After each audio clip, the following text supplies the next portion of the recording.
Good morning. Like many of you, I woke this morning to the news of the death of Pope Francis I. Now, I'll admit, I did not agree with Pope Francis on all issues. It's mainly on issues regarding women that I disagreed with him. I don't agree with either his or the Catholic Church's uh, point of view on abortion. Uh, I agree with the Jewish perspective that until the fetus emerges from the womb, it is still considered a limb of the mother, and her life and well-being take precedence. And I believe in a woman's right uh, to make her own choices with regard to her body. So we disagreed on that point and on other points of view that Pope Francis had about women. But nonetheless, I cannot deny, and I don't know of many people who can deny that Pope Francis was a very good man, a very humble man, and a person who radiated light and joy. And I think he was also a very righteous man. And with his passing, a light has left this world, and a very righteous person has left this world.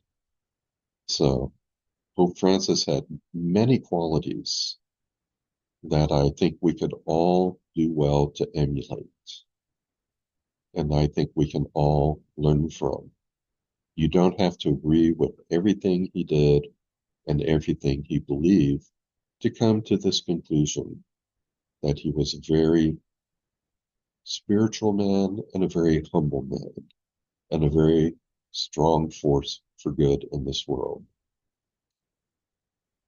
His passing was not unexpected. He was uh, 88 years old. His health was very frail. And so it was expected that the end was near. His passing was also not unexpected astrologically. And in fact, there were several times during the past couple of years he could have easily uh, died from an astrological perspective, given his advanced age and the stresses uh, in his charts. But Pope Francis also had access to the best medical care in the world, and so he got through those rough bouts uh, that he had been experiencing. But you can only do that for so long. So right now, I want to show you astrologically why Pope Francis was the way he was, and show you astrologically what was going on at the time of his passing. So let's see if I can share my screen here. And this is going to take just a few minutes to get everything set up. I've got to hide some panels so that I can see what I'm doing. And I'm just about ready. Okay, we're ready to go. So this brief presentation I've titled Death of a Pope. Pope Francis I, 1936 to 1925. Now, if we look at the birth chart for Pope Francis, one of the more prominent aspects of his birth chart is this opposition between Sun and Chiron. And this opposition is intensified by each of these planets being in conjunction with the lunar nodal axis. Whatever the lunar nodes touch, they intensify. Now, whenever you have an opposition in a chart, it represents two psychological drives that are trying to integrate with one another. In this case, The sun represents our inner self, our core self that we identify with, our ego, our sense of identity.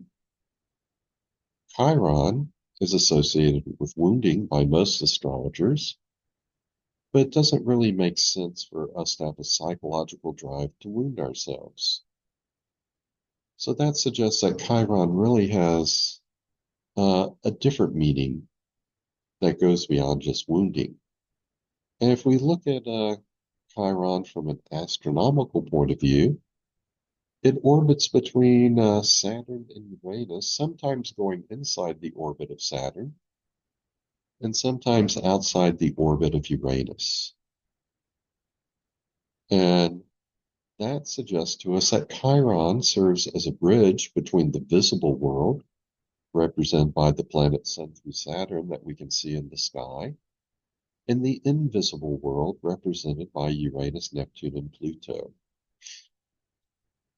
And as a psychological drive, Chiron is that urge within us that looks at the visible world and then says, surely there must be something more than this.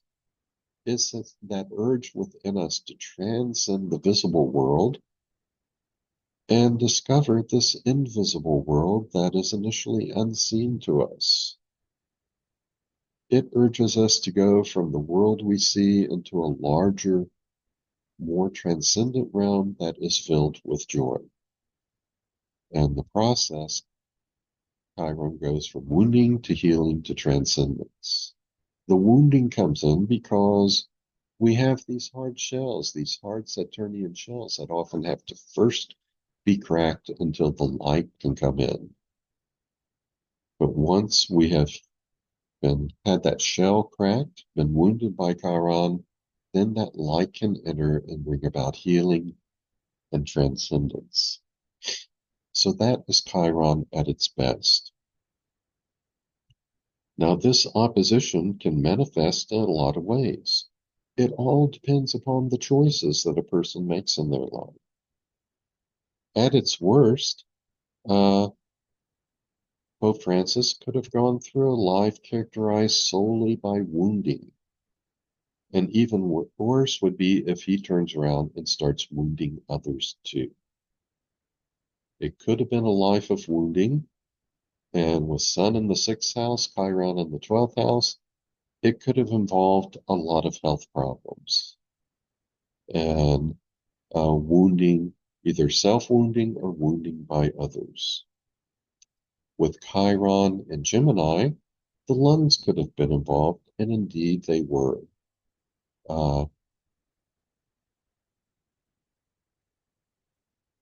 In his life, when he turned 21, he turned 21, let's see, on December 17, 1957, and then he was 21 years old throughout most of the following year, 1958.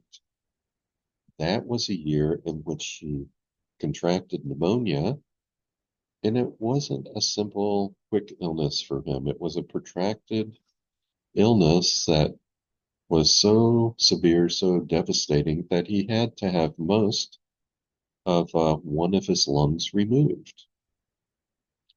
Okay.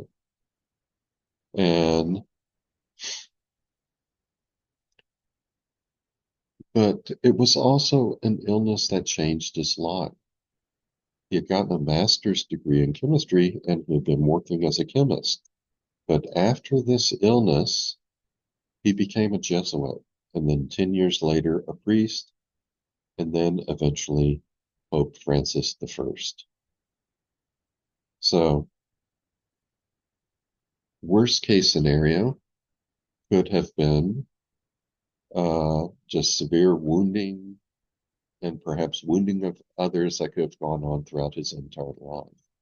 Best case scenario would have been a successful integration of Chiron with the sun, in which he goes from being wounded to becoming the wounded healer, the shaman, the spiritual leader. And that's exactly what he did.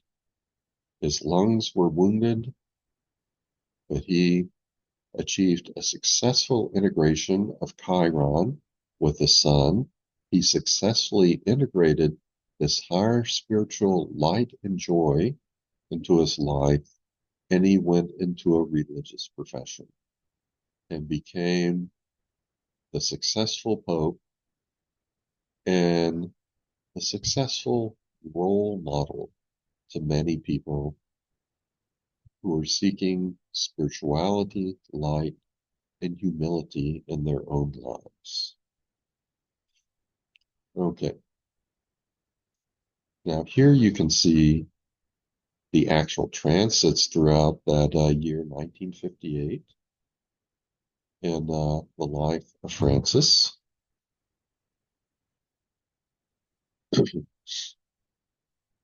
And it began with Saturn square Neptune, so that can manifest as infection. That's quickly followed by Saturn in opposition to Chiron. That can bring about the wounding. And he had that exact opposition 3 times during that year. And he had Saturn conjunct the north natal node, the natal north node 3 times that year. He had Saturn in close conjunction with the sun, within 1 degree of exact conjunction in March and April. And then it made an exact conjunction on December 1st. So let's go back to the natal chart here. He is basically having the Sun Chiron opposition in conjunction with the nodal axis being activated through that entire year of 1958. And the North Node is often looked upon as the direction we should go in order to keep growing and progressing in this life. The South Node represents what we've already accomplished, our past accomplishments, our past karma that we deal with. Of course, Francis, he went in the direction of this North Node, went into a religious profession and became Pope. But throughout that entire year, that opposition was being stimulated, and he went through that health crisis, which turned him into the classic shaman, the wounded healer, the person who can bring light, healing, and spirituality into the world. Okay, this chart just shows on January 7th, 1958. It's set up for where I live in Scottsdale, Arizona.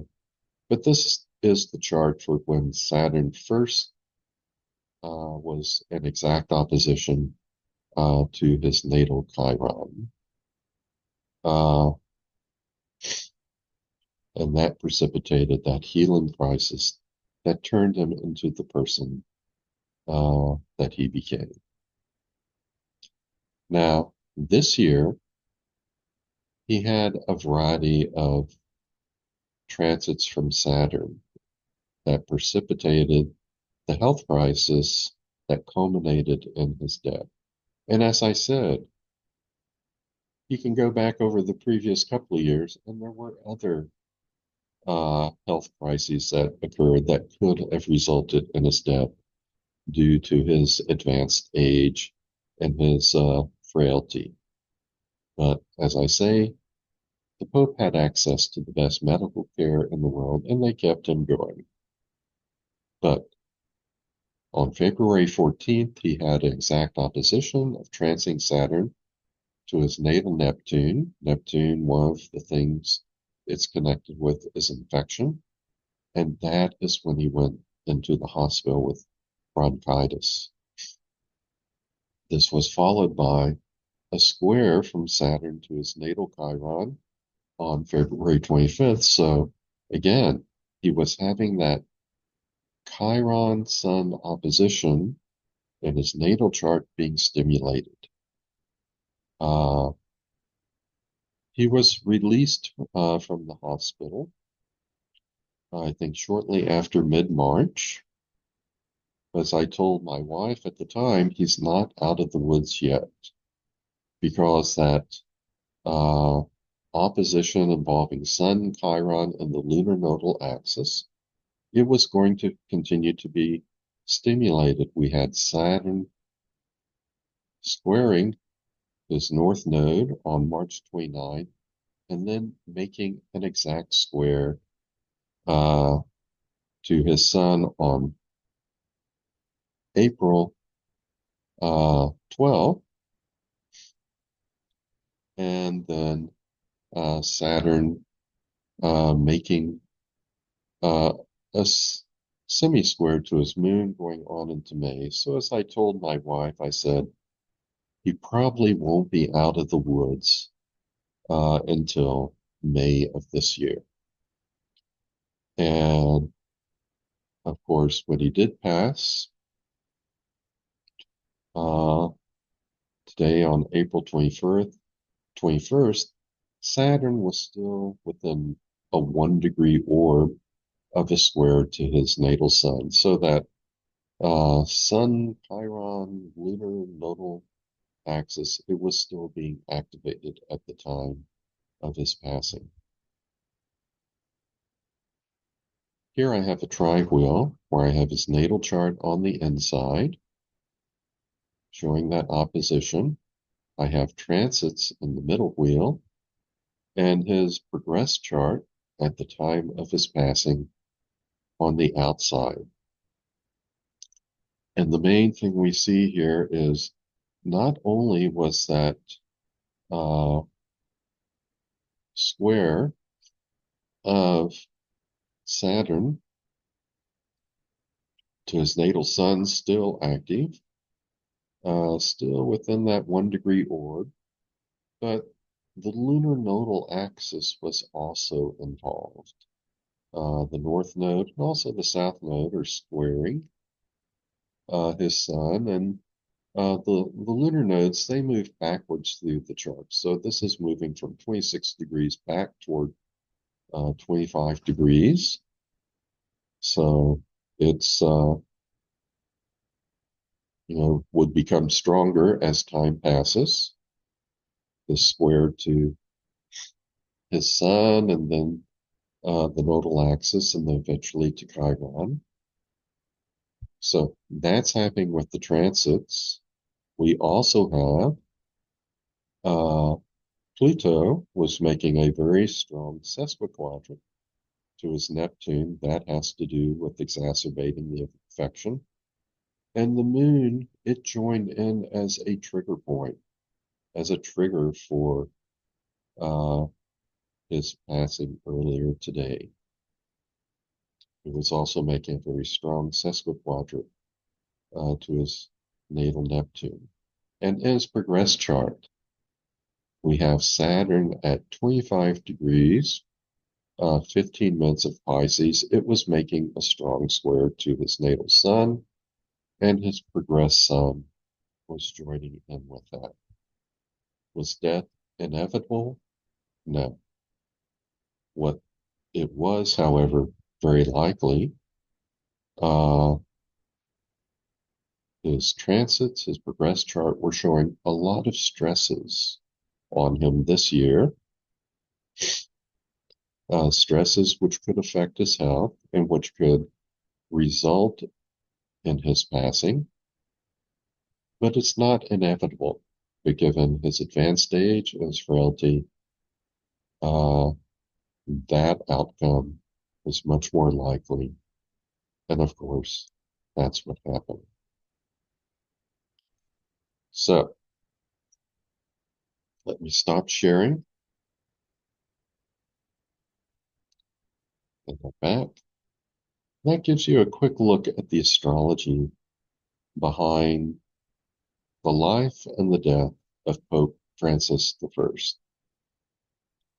a person I didn't always agree with, but a person who was very remarkable nonetheless. A person who, regardless of your opinions, I think most people can agree he was a spiritual giant. He was a role model for spirituality, light, kindness, goodness, and humility. And the world has lost one of his lights today. And the aftermath, it's up to each of us to follow the best of his qualities.